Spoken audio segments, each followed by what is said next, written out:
This is Ned's AFL Unpopular Opinions. Hello and welcome back to another episode of AFL Unpopular Opinions. You've already heard his voice. Alastair Lynch is running the show over here. Lynchy, how are you, mate? Good. I was late. Yeah, 20 minutes late. And a day and a half late. Yeah. Anyway, good to be on. Another interesting round of footy. What? The Lynchy show. We're back. We run on Lynch's clock, don't we? We're supposed to record Monday morning. We get a soft text on a Saturday afternoon. Was it Saturday morning? What did we agree on this week? Well, actually, that was genuine. I didn't know because I forget shit.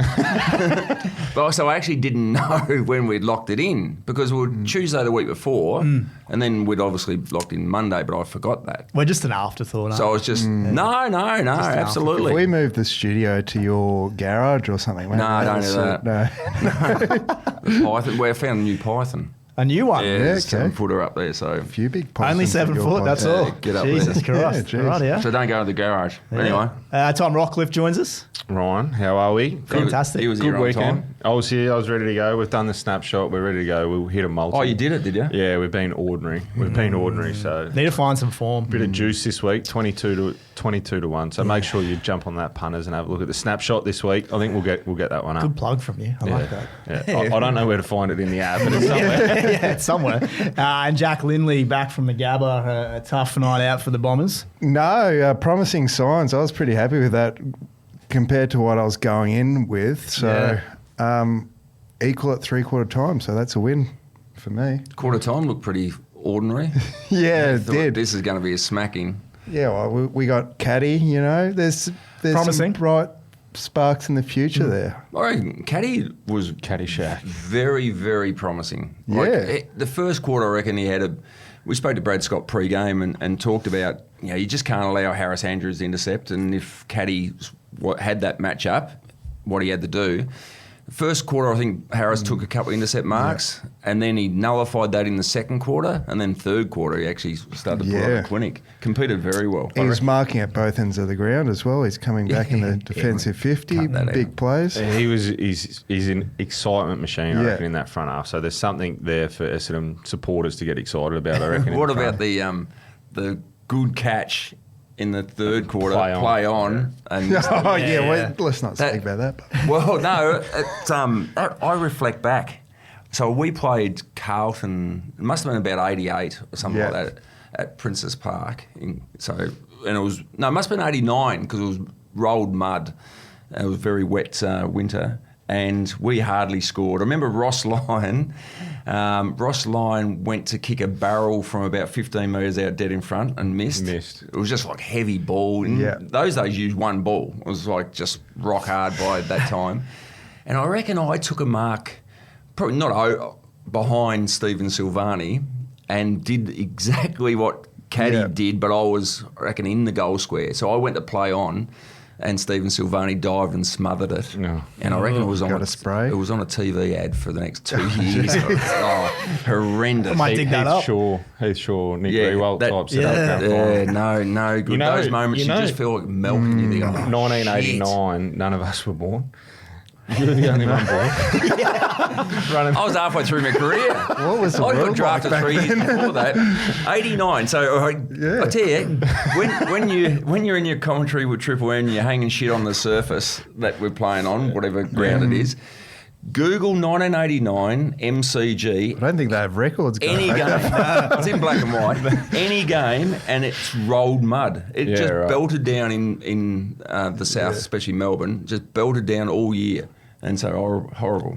Nice and wet back then. It's been wet like that in Queensland. Yeah, non-stop. Well, they get that up the north of Australia, the continent. There's your mate going. But again, when you slaughter lines, and I do it on a regular basis, you just think, it didn't come out well. At least he didn't get the F-bomb involved. Yeah, that's where you need your teammate to jump in and save you, but we're great at just sitting back and allowing them just to dig a bigger hole. Yeah. The Thursday night thing, though, I think the short turnarounds are bigger effect than we've ever seen. So I reckon the 5-day breaks, teams are finding it harder to get up for whatever reason this year. In the past, it hasn't been as bad, but we've seen Brisbane a couple of times. So they start really well and then they run out of legs and Essendon get back into the game. Seen them have a real bad performance against Collingwood. It seems to be those teams that have the short turnarounds, aren't bouncing as quick. And the teams that have an early bye as well, like the Lions. Yeah. What does the schedule look like in a short turnaround week? Oh, well, especially for interstate teams, you're just getting home, recover. So I'd imagine so. See, there's a Victorian. That's a Victorian comment, that is. What? Interstate team. Oh, well, What's an interstate team? everyone outside Very Victoria. divisive. Yeah, so biased to Victoria. Well, it's You just, live in Queensland. Interstate's Well, everything with else Queensland- outside Queensland, isn't it? yeah, well, for that. but Non-Victorian for that, teams. Non-Victorian teams. You know what I See, mean? now you're biased, Victorian bias. See, it's an I'm certainly expanded not VFL Victorian. Well, it is, but yeah, teams outside of Victoria, they fly home. So I think Brisbane got home at midnight. So they played, when did they play? They must have played Saturday. Got home at midnight. Yeah. Who did they play the week before? Hawthorn down there. So they got back at midnight. So Sunday would be do your own thing. Monday they would have come in, done bugger all, review, bit of a swim, kick and a catch. Tuesday's probably their only session for the week. Wednesday would have been a captain's run where they wouldn't have done much and then play. So they started well, and their best footy, again, Brisbane, they've been a bit that way this year, but 5-day breaks are hard to get up for. They are. I mean, as you say, the science even from when you played is a lot better these days in managing those short breaks. Yeah. Not that we used to have short breaks when I was playing, but short break was 6 days. That was about it. But yeah, they look after you much better. Whereas I think we had.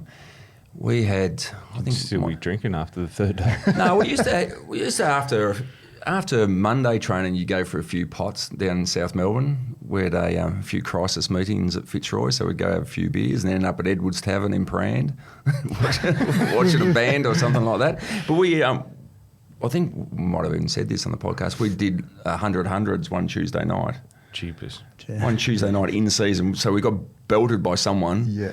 Tuesday night at training, 100 hundreds. And everyone had to do them. And again, remember, Ross Lyon was injured and he still had to do them. And not surprisingly, North Melbourne smashed us on that weekend. Yep. We're all that sore. Do you reckon the Swans are doing 100 hundreds? I was going to say. They might. So they did a 6 a.m. beach session Sunday morning. It's like a 4-hour turnaround. Yeah, so post-game and then get to the beach on Saturday morning. I'm sure you have some story. We did. Like went through a phase in Brisbane where people were late and stuff, so you try and do those things. So we went out to... Streets Beach at South Bank. No, we went out to... Get what? The beach. Streets Beach. South Bank. They've emptied it. right, It's- you can't go there. We Gotta went go on the river. to Redcliffe for a swimming session, and it was Mitch Robinson had been late a couple of times, so we went out there for a beach session. I was captain at the time. My phone rings. We're all standing there waiting. Mitch Robinson, I've slept through my alarm. So he's missed that. No We're out surprises. there. No, he made it. I said, just drive safe. He must have done 140, I reckon, to get there. He was flying out there. It was like 5 a.m. because the sun obviously comes up early in Queensland. So we got this punishment session, and pretty much he was one that we were doing it for. We'd had 4 or 5 guys. He was going to be late to his punishment session. Wow. But don't you feel sick in the guts when that happens? And I did it once at Fitzroy, and you think, shit, what can I say? I've got a flat tyre. They know you're lying. Is that you lying to us this morning? About what? Yeah, the plumber? No, seriously, the bloody tradie. What haven't I used yet? Plumbing. My kid's sick. Don't the kids get sick? Yeah, Those nights. We've got them in the office here. Like, You can't be bothered going out. The kids are crook. Can't go out. No good. Very good. Boys, we're at round 13. I think it's time for us to talk about which teams can make a run. A la Carlton, Hawthorn, Brisbane. So we mentioned the teams that could win it last week. Yep. So you're saying who could actually jump out of the blocks and surprise us? Yeah, well, I mainly want to talk about Fremantle because you got a really good look at them on Saturday. Are the Dockers the team that can do this? The Dogs are the ones. They sit outside the 8. But the Dockers have been much better the last 3-4 weeks. 4 weeks, won 3 out of 4. Yeah, so they've gone from... They played Sydney, which we know Sydney are no good at the moment. Flew home, had a tough game. You might have to make an apology if you say they're no good. They're no good. You have to ring their CEO and say, sorry. That's Can't say rabble out on the Can't field. say that. And then they've flown to the Gold Coast. So 2 of the biggest trips you'll see in AFL footy for non-Victorian teams is from, There you go. from Perth to Queensland and Perth to Sydney, and they've done it 2 out of the last 3 weeks. We know they travel every second week, but they were impressive on the weekend. They started really, really well. Gold Coast couldn't go with them in the first quarter. They got a bit of momentum back. And they have that luxury of Luke Jackson being an on-baller. Yeah. Yep. You would have watched what he was doing. So he'd start in the ruck, and then after about 6 minutes, Brayshaw would go off the ground for his rotation spell. Darcy would come on. Darcy go to ruck. Jackson stay in the midfield and just go as basically midfielder. Yeah. And geez, he's had a good month of footy. It's a tough matchup too. Obviously the height. So the conditions didn't suit being a bit wet, but you're still seeing him long down the line. He ends up on a Noah Anderson who goes up to his hip. He just takes uncontested marks down the line. So it's a good ploy if he's got the ability to do it. He's clean at ground level. Yeah, he's got a couple of inside balls. Yeah, decent skills. A couple of times he ends up on like a Matty Rowell and he just comes through the contest, pops out in a nice space. So they were really good. I thought Bolton was outstanding for them on the weekend. I thought he was best on by a long way. And I think he's had his best month of footy for quite a while because he was best on against GWS as well. The defensive work that tackle late in the game as well was incredible. But you mentioned how Freo have to travel every second week, and that Gold Coast is the longest trip in AFL footy. This is where it's unique. Great opportunity now that they've got North Melbourne playing in Perth, selling a couple of their games. So North Melbourne play Freo at Optus Stadium next week. Then Freo play at Optus Stadium against Essendon. And then they've got St Kilda at Optus Stadium. So the next 3 weeks... It's a handy 3 weeks. Three home games, essentially. They'd have a bye in there as well at some point, and then they go take on the Swans. Sorry, I said the Swans before, but they beat the Giants, which is a better win on the road. So they've got a soft month, and then your Hawks, who are on the slide after that, they've got a pretty good run for us. So they are potentially a team that can go on a run. I think we almost put a line through them. I certainly did a couple of weeks ago, but they're back alive. I think the Dogs are the other one outside that can do a run. Their percentage is so strong. I think they're a good team.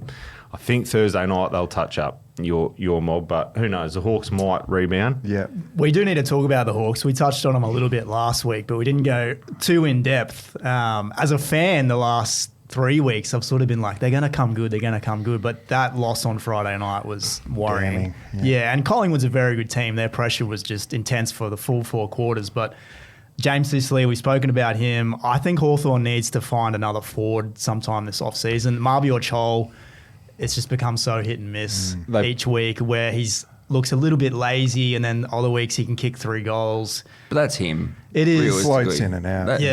That's been him. I think he had a pretty good year last year and probably had his first year at the Gold Coast did reasonably well. But he is an inconsistent forward. He's not a key position player, really. He's tall and athletic. You got Mitch Lewis, who's always hurt. Yeah, injured.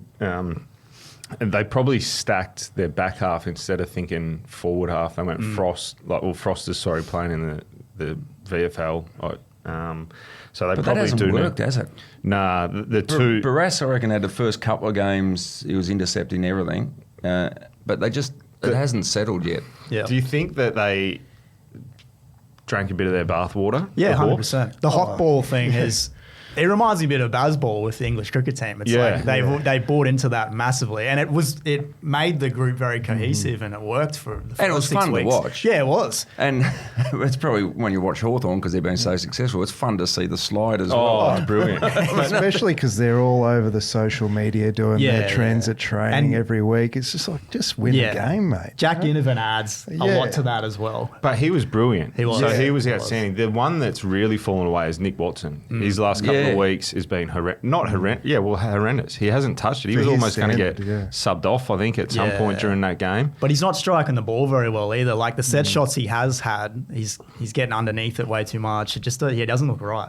And teams have worked on a new contract too, I think. Yeah. Extend his first deal. Well, and umpires have worked it out as well that he plays for it every time. So he's not probably getting those free kicks that he was in the past. So they need to go back to the drawing board, but as Lynchy said, it's a pleasure to watch Hawthorn slide. Well, they've been so good for so long, and they just pop up, and just when you sort of think they're going to struggle, they pop up. But realistically, and the competition is so tight between, some of the bottom teams are bottomed out, but from 13 to the top, if you're off, you're going to get done. But Hawthorn last year, what they lose their first 5 or 7 games. Yeah.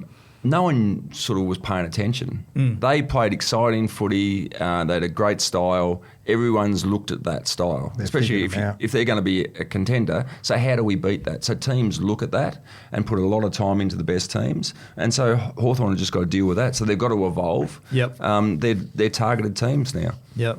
It reminds me a little bit of Carlton from 2 years ago. Like they snuck up on us, had a little finals run, and then last year came crashing back to earth. Well, Young yeah. side, similar vibes. Yeah, well, the teams, when you're up and coming, you can potentially come up against them and really focus in on what you want to do and not pay the respect of doing your oppo analysis as strong on them coming up, because you're like, well, we need to get if we do what we do really well, we'll win this game of footy. Now it's shifted for Hawthorn where everyone's doing the blueprint. They've worked it out how to beat them, so they go to work on it. And it happened to Carlton. Carlton snuck up. Everyone went to work on how to beat Carlton. Everyone goes to work. And that's not to say that you don't do that, but there's certainly earmarked games where may have happened to the Giants on the weekend where they really focused in on themselves. Richmond come out and surprise them in the first 3 quarters, and then they wrestle the momentum back. But it certainly can happen in games like that. You're like, well, we need to go after what we want to, how we want to play, and then you can fall away somewhat by not doing the work that you need to. Can you become too concrete, too focused in one type of way of playing, one style? And if that gets figured out, you don't really have a plan B, a plan C? Have they been figured out in the corridor and they don't really know what to do now, or is it a confidence thing? Yeah, their slingshot footy was exciting as anyone. They could kick big scores, and now teams are taking the corridor away, and it comes back to that no presence of the key forward long down the line. They've got Chol there, but he's sort of lackadaisy, and they showed some clips of him just not working. He just doesn't work hard enough. So teams go, right, we force them long down the line, we can get the turnover and go back through the corridor against them. Yeah, so that's the same as an up-and-coming team. You get a few free passes because no one's really concentrating on you, and it's the same for someone like Watson. You get a little bit of time in the league where they go, just a young bloke. Not that they disrespect young players, but you haven't studied them as much. And then you realise, shit, he can play a bit. We've got to put some time into him. And, it makes it a lot tougher. But their next few weeks, so Bulldogs this week, that's going to be tough at Marvel Stadium. Then they've got the Crows. And then probably they've got some opportunities against North Melbourne then after that. But it's tough. Next couple of weeks are tough. It's a tough block of 5 games that they're going through at the moment. Yeah, I think above all else too, and Sam Mitchell said as much, the Hawthorn skills have just been poor for the last 6 or so weeks, and it's hard to win games of footy like that. Rocky, you touched on GWS there. Are they a genuine team? How do you guys feel about them right now? I mean, they were lucky to beat Richmond, I thought, over the weekend. I thought they were a premiership team. And they potentially still are. They've got the talent there to be able to do it, but we're not seeing it at the moment. So inconsistent. Like Fremantle beat them a couple of weeks ago. They're just not winning those games of footy, and they had no right to win that one on the weekend. If Richmond had a kick straight, they should have been probably 10 goals up, sort of halfway through the second quarter. I was listening to it on the drive home from the Goldie, and it was all Richmond. They just couldn't kick straight. So they were lucky to hang around and get back into it. You can't trust them, I don't think. Nah, and they've lost a bit of depth as well. So they're reliant on probably too few. And, Jesse Hogan's just battled over recent weeks. But, I mean, they've got if their best players are up and going, and the best players like Whitfield, Ash, Green, they need Josh Kelly. I mean, he had a bit of time out with injury, but need him to get towards his best. Yeah. But I reckon Tom Green is a very important player in the contest each week. As horrible as it was with Callum Ward going down with season career-ending ACL, could that be a turning point in the season? Because he addressed the team at 3/4 time, they responded. Those plant the flag in the ground type moments, could they, rally around their captain? Kind of his influence off the field might be greater than what it is on the field now. Yeah, potentially. It can certainly be a sugar hit, depending how they go for the back half of the year, but they can certainly rely on it. I know you go into seasons and during pre-season you always have a focus and you try and come back to that. It may be a checkpoint for them to go, right, let's do it for Wardy type scenario, and they can all focus on that. And it's a good place to fall back on. So, like, if things aren't going well, they can address it during the game or during the rest of the season. This is for this purpose or whatnot. So it can work that way, yes. Have you been in that situation where you've seen a player go down with a season-ending injury? Because I reflect back to I lived with a bunch of guys when I was at Fitzroy, and one of my housemates went down with a horrific ACL injury, and so it was broken tibia and fibia and ACL. It was like a motorbike accident. It was horrific at Princes Park. Tony Shaw, I think, ran across his leg. So Matthew Armstrong's his name, and it sucked the guts out of me. I was gone for the rest of the game. I was just that devastated that my mate's gone down and his year's over, and you don't know what's next. And especially for Cal, his teammates aren't stupid. They know that's probably the end of his career. It's tough in that situation for some personalities, and I know I probably didn't get a kick for the rest of the game because I was worried about my mate going down. Have you ever experienced that? Yeah, I think so. Like, that when someone's done something, I think Josh Drummond was one. He did a ACL in a game, and guys, that you have those strong relationships with, it can be tough to bounce back. That's why, like, professional sportsmen and AFL players, it's an incredible what they do, because a lot of the times you don't know what's going on through their head. So there's a lot of stuff that happens away, but in game it can really take your focus and it's hard to come back from. So the Giants pulled together, and Cal, obviously speaking to him at 3/4 time, did the trick, got the points. I reckon I had another one too. I reckon the last game of 89 out at Waverley. Here we go. 89 again. 89, yeah. It was bast of a year, 89. Richard Osman did his ACL. They would amputate back then. Well, it was a long way back, I think Dennis Banks ran across his knee. But, horrible when that happens to a teammate. Speaking of, I reckon Sam Newman's about to lose his foot. He can't Really? walk. Oh, really? Wow, okay. Yeah, Thoughts with Big Sammy. Yeah, his ankle fused last year, I think. Yeah, or he early reckons this he can't year. walk 50 metres, so Yeah, not ideal. No, not ideal at all. not. No. Did you guys ever have any like famous speeches, 3/4 time speeches, half-time speeches that you can remember from your careers? I don't reckon. Lynchy's laughing, I reckon. Oh, no, I can't remember. I can't remember last week. No, I can't recall. She can't remember what time to get him. What time the tradie's actually coming. You can't remember 2 minutes after the halftime address. It's funny. I don't reckon Well, a lot of some people don't. Yeah. You can literally. So when I was captain, I'm sure Lynch would have had. When you're talking to the group that some blokes aren't listening.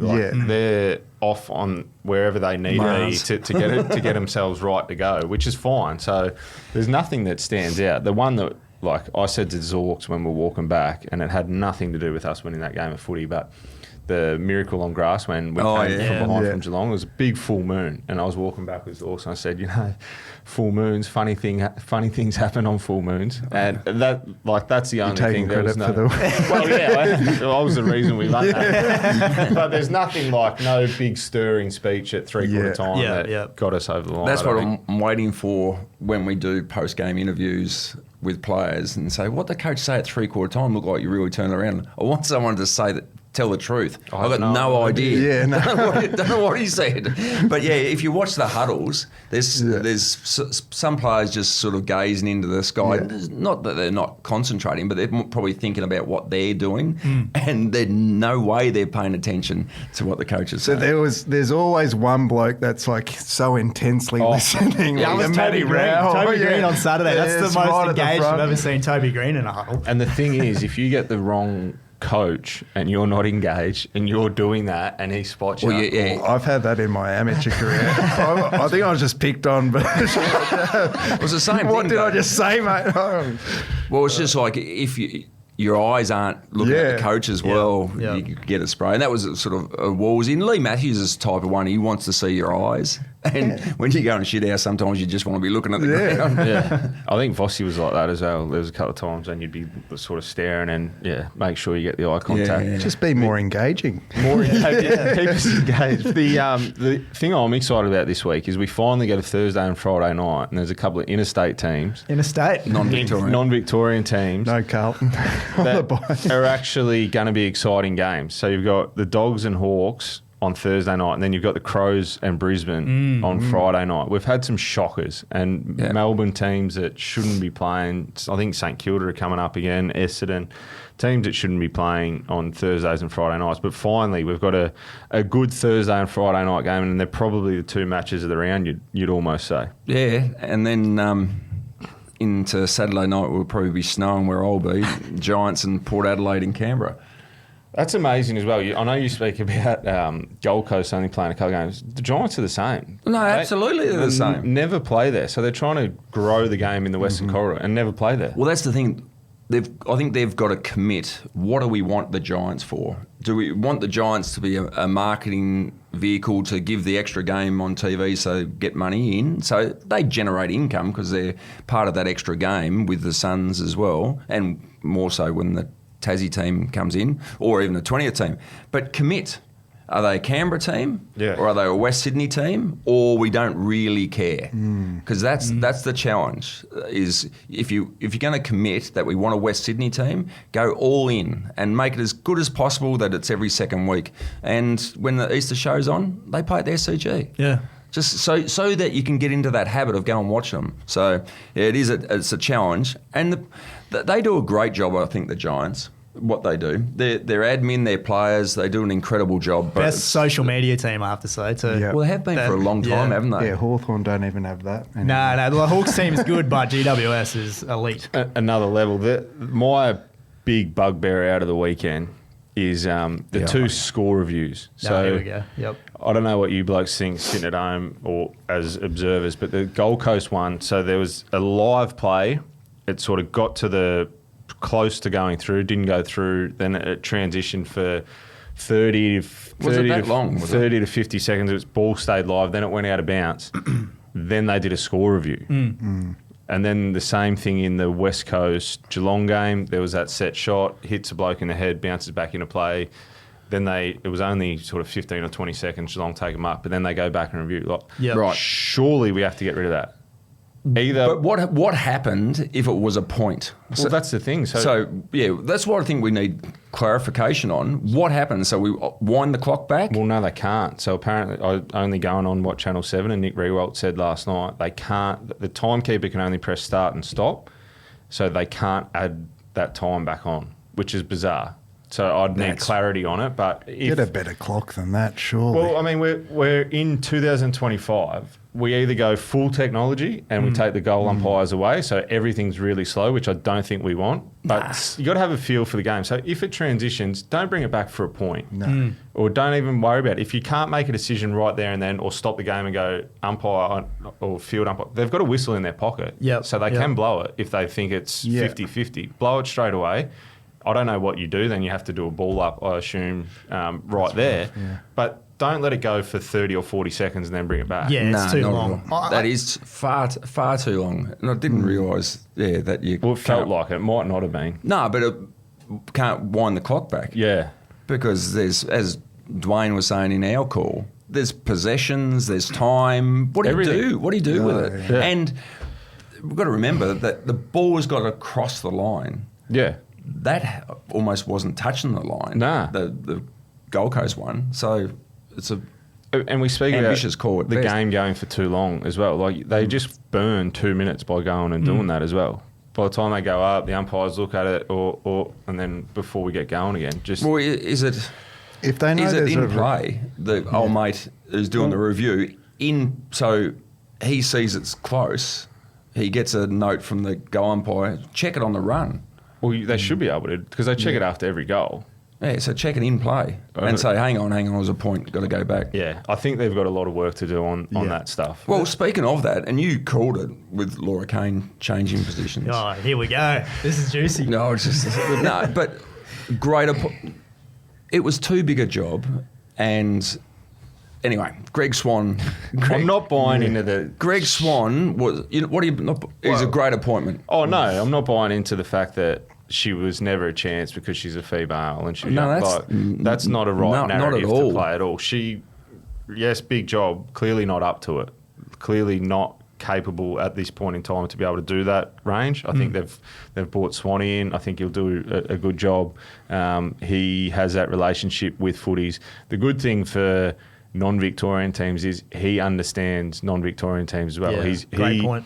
He was here at Brisbane's absolute worst, and potentially the first 3 years of his tenure wasn't ideal, and they've been able to turn it around. But he understands how tough it is. He understands the academies. I think he'll get the balance right.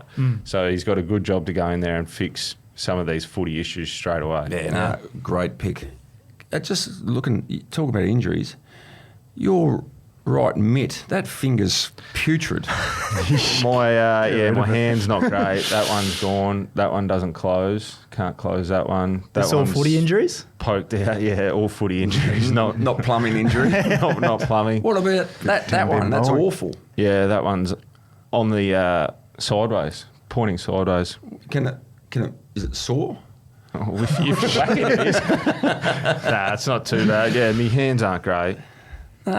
No, good. That's what happens when you're a tough Inside, midfielder. yeah. Have your bloody eye poked out there, Lynch. Now, did your I heard. Here we go.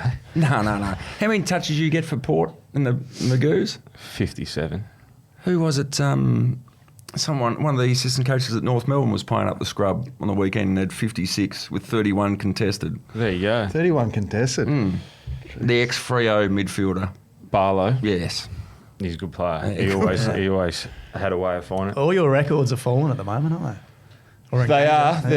Yeah. I was on. So my big one for the snapshot as well, the pre-season one. All my pre-season stuff's coming through. We're supposed to be saying that, not pump yourself up. The 9-1 for the 50 possessions is going to fall this year. We seen the Bailey boys Smith butchered it for you. Yeah. Bailey Smith had 15 in the first quarter, and then he was up to 25 at half time. It's like he's going to get that, and then cooked it. But it will happen. It will happen. I'm confident as well. What else did you get right? Laura Kane. Yeah, so and that's about it. That's about Hawthorn missing the 8. You could be on for that as well. I'll give you that one. Definitely on. Yeah. That's live. That's live. You've done well. Done very well. All right, lads. We'll take a quick break, and then we're going to come back and talk about who we think the face of the AFL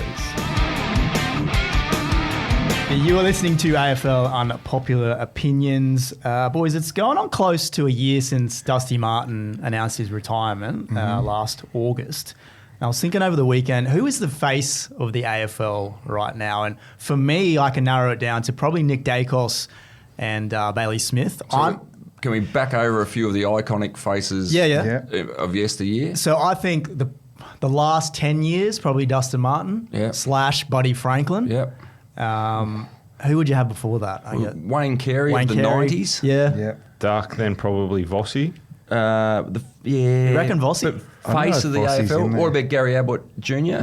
Junior Gaz. definitely, especially when he moved. Yeah. I think so. The end of the Geelong era, start of Gold Coast, he was definitely the most recognisable. Was there a period for a couple of years in a big club, Carlton, with Koutafidis?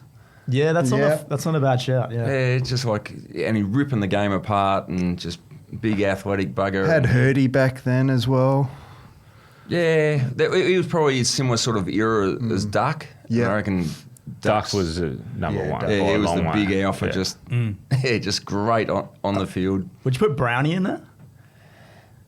Yeah, well, Brownie's probably a bigger profile now, and maybe that's because we're based up in Brisbane. Yeah, it's hard outside of Vic. Like I think Gary Ablett Jr. was probably the only one who's done it from a Queensland team, and to be such a low team on the ladder as well, he just transcended kind of the Vic bias in this sort of face of the game definitely. Conversation. So who'd you reckon, Rhino? I reckon Bailey Smith, and there's no set criteria here, but I think if you walk down the street, particularly up here in Brisbane where AFL's not the number one sport, and you said, hey, can you name me an AFL player? I think most people are going to go, that guy with the mullet that's sponsored by Cotton On.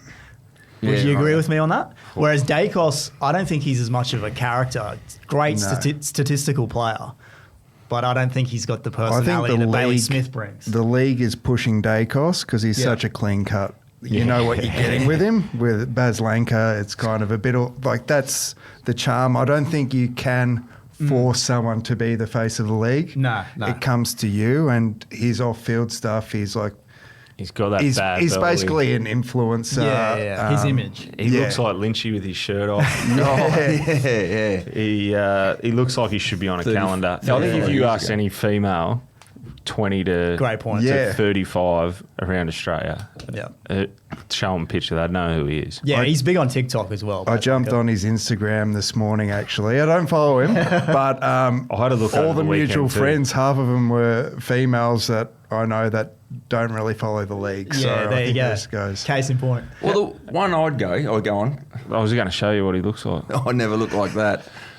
He's got He's eight diced. pack. Absolutely diced. We'll have to get a picture and put it up to alongside it, but he's as good as they get. Reminds me a bit of myself, actually. Do you think some of his behaviour, do you think it's 100% genuine, or he knows what he's doing in terms of placing himself in the limelight of the media so often? I think he's taken the approach that if he's going to cop it left, right and centre, we know that he's had his indiscretions off the field, he's going to just respond back. Like, I think the comment, even on Instagram a couple of weeks ago, where it was like they were into him about something and he said, no, not this week, at the end of the season after we win it type of thing. I think he... Is that the nose beards one? Yeah. What's a nose beard? Right. I was confused. I'm the bloke that should be saying what's the nose beard. You young blokes. I think he knows how to play it, and he's like, well, you know what, if I'm going to cop it left, right and centre, then I'm going to show my personality. And I think everyone externally respects that. Yeah. It's like, well, mate, that's fine, because we've come so far where it's been, don't respond to it, just cop it. And he's probably one that's like, well, I'm going to bite back and stand. It's put me refreshing flag in a out. way, isn't it? Yeah. I reckon it's great. No, it's good. He's been himself, and he's obviously made a decision. Yeah. Now I'm going to be myself, and I think he's done a great It's job. like Ross. We love Ross as a coach. Even after his press conference on the weekend, he goes, I'm going to Vegas. You want to come? How good was that? Yeah. He's flying. Personality-wise, I think that's what sets him probably above Dacos, because Dacos is straight 180. You look back at a few of the other faces like Buddy, similar, Dusty, you know, just genuine, like not media trained. Buddy really, like, he doesn't do any media. So he's almost like... He didn't like media. Yeah. So I think, we get guide. So in the media, we can go on ground and ask anyone for an interview. Yeah. But you tend to respect the guys that are uncomfortable. Like Joe Danaher, he just didn't like doing it. So you think, well, what's the point, really? Not going to get much out of it either. And, but yeah, Buddy, he would... he'd have a chat on the ground, but that was it. He didn't want to do any others, and so you respect that. The one I'd pick, the name I'd toss up to count, I know Bailey Smith's profile is ridiculously high. Maybe if I was a company that wanted to have an ambassador, I'd be going Isaac Heaney. Yeah, okay. Wow. I'm thinking, like, we talk about the AFL and the expansion of the game. Australia's biggest city. Sydney have incredible following. So their membership's not one of the top ones, but their following around the country is enormous. Clean cut, good looking young fella, Brownlow medal credentials. He's really on brand with that Sydney. Absolutely. And just a ripper player, I reckon. So I reckon he'd be the one that I'd be putting my brand with, if there was to pick one. It's funny, isn't it? Because like, you've got Paddy Cripps as well, who's won a couple of Brownlows, who's potentially could be that. But I think those three, like Heaney's a ripper. Yeah. And I think he's, from all report, I haven't had many interactions, but seems like a ripping fella as well. Yeah. Yep. So Mum and Dad are always down the rooms after the game. Just good, fantastic. Good story. One of those academy kids too, wasn't he? Yeah, academy. And I think he's one of the genuine academy kids. Yeah. That's out of What are you Newcastle. saying? They're not genuine. Well, let's be serious. Well, especially to say, well, You need to put your Brisbane hat back on and take your Tassie hat off. It's been off for a while already. No, we build the academy down there, introduce new people to the game. It's a good discussion though, because I think it's still open. I don't think there's a definitive one at the moment where a couple of years ago you'd say definitely Dusty, definitely Buddy, definitely Gaz. I think the other sleeper might be Darcy Moore, just for his image. He's a very well-spoken player. He's in that bracket with Isaac Heaney, I reckon. Yeah. What a great person to represent your club and the game. Like every time he gets up and speaks or his post-game interview, he just smashes out the park. You go, geez, that's impressive. Politics. Well, yeah. Well, maybe if you're that way inclined. He's too polished for mine. It's kind of like a Dangerfield. I think I you do need- like his two. Yeah, okay. Yeah. You I'm don't with like Jack. the polish. Yeah. I Okay. think you need a bit of Yeah. something Bit of about it. mum. Oh, Like yeah. No, either I get what you like say with the Bailey Smith. Yeah. What Brownie had though He's- is like a country larrikin. Like Yeah. you can't be Yeah, a yeah. silver spoon. I think there's so a to speak. difference between being a great ambassador for the game and then being the face of the game is more of a superstar type Yeah. aura about you. Yeah. Yeah, well, Yeah. you could see Darcy being the CEO of the AFL Yeah. in years Yeah. to come. Yeah. Yeah. So can I change the subject a little bit? Go for it. Yeah. You go. I was You're gonna- the I was host, gonna- So it's probably your job. I was So no, gonna- a day and a half late. It is the What do Lynchy you show. want to talk about, Lynchy? No, I was going to say, what about commentators? Because obviously you're number one, Lynchy. But Oh, yeah. who's the face of commentating right now? I thought he was going to go to 1989 and tell us who Well, the face was. 1989. Face was then. Who's the commentator? I reckon we're very lucky in the AFL and genuinely think there's so many great callers. Yeah. Obviously, I have a bias because I work with a lot of guys at Fox, but across the board, the commentary skills that are going around are really good. I've got a clear one, and it's biased because I reckon he's a Yes. ripper, and I know some people hate him out there, but BT is by Yeah, far. that's who Jack's going to say. For me, his Yeah. ability to do Triple M and Yeah. take the absolute Mickey, but then straighten up and do Channel 7, he could do specials. He can do it all. And Yeah. I know some people blow up all the time about him. Yeah, reckon that's how bad he so. is. That's on the socials, isn't it? They blow up about Brian. Yeah, he's very controversial, and I think that's what you need to be like the voice of the AFL. And like people outside the league, they know who he's that annoying bloke that interviews people at the end of the game. He's got catchphrases. He's a soundboard, essentially. He might not provide the best insights. He might not know what's going on half the time, but he's entertaining. Do you know his floor producer, when he's going around the rooms, writes the names of the player he's about to speak to and shows Boy, oh boy, it's Rest assured. That's why there's a pause. Rest assured. Razzia, Fantasia. Oh, the gold one, and I agree with you. He's a ripper, Brian. Again, at Fox we've got so many great ones. I love working with them. I love working with them all. But Dwayne Russell, Yeah. I reckon Yeah. Dwayne he's very entertaining, very well researched as they all are. But no, he's very good. But the thing that you can probably let punters know behind the scenes is what they do. So Brenton Speed does he does everything. He's a very good caller, but he takes a green cordial, like 2 litres and like Cokes and everything, like what they Jeez. do behind the scenes. And Dwayne's is So he's the just prime. hyped up on shit. Yeah, just and gets through it like every game. But so I think one day he did AFL, say at 10 o'clock or 12 o'clock, and then at 4 o'clock. So it might have been in Canberra, might have been a Giants. I was working with him at Canberra that day. So he does that game and then drives over to the other stadium and does the rugby league. Like Yeah. an Yeah. hour later, it's like That's they're mental. incredible. Yeah. No, what they can are do. incredible. And the research these guys put in, and again, the guys I work with, I see firsthand. But say Dwayne Russell, he'll have the team sheets, and he'll have notes, extra notes, or stories, or little anecdotes, or against everyone. And so when he drops it in, so he'll put a line through it, and if he's got something left over that will he'll carry that through to next week. But so well researched. But yes, with his consumptions, he will have a couple of litres of milk. He'll have That is dangerous. no, he'll have a couple of litres of milk, and he'll have 3 or 4 Red Bulls or something like that. Deary me, okay. Liquid diet. He's got, Is he a tradie or a caller? and you see him, he's hucking this down. Oh, he's a weapon pipe. Far out. He's a great storyteller, like all these guys must be. Great storyteller. The best part of working with Dwayne is if you've got an hour drive and he just bringing out the stories over the years, and you just cry and laugh. And no, he's very good, very good. But yeah, great callers, I reckon. Okay, now you can Go to introduce your topic. He would have What are we talking It's about? your here? show. What? No. Lynchy's corner. How good was it? You were calling the game. Leo Lombard's first goal. Oh, that was... You just got to smile, don't you, with Yeah. that? I mean, he's running off the ground, part of the rotation, which does our heads in that he's rotating anyway. But to go off and waving to mum in the crowd, high fives all his teammates, waving to everyone, I just thought it was bloody good. And that's what sort of makes you excited.